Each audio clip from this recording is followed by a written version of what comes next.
कधी आठवतंय का आपल्याला आपलं गाव कसं होतं? मातीतला वास, शेतीतलं पीक आणि माणसातला जिव्हाळा. हो, तेच गाव जिथे पैशांपेक्षा जास्त नात्यांची किंमत होती आणि समाधान मोजायचं झालं तर ते हसऱ्या चेहऱ्यावरूनच मोजलं जायचं. पण आज तेच गाव ओळखू येत नाही.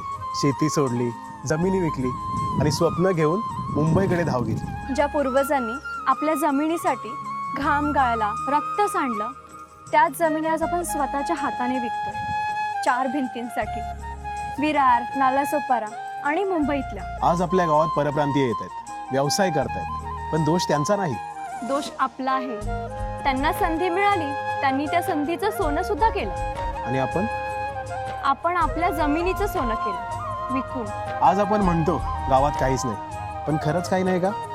की आपण पाहायचंच सोडलंय. जर आपण आज आपल्या गावासाठी उभं राहिलो नाही तर उद्या गणपतीला गावी यायला सुद्धा गाव उरणार नाही. आजही वेळ गेलेली नाही. जमीन विकू नका, गावाचं गाव पण जपा. व्यवसाय करा, स्वप्न पहा, पण मूळ विसरू नका.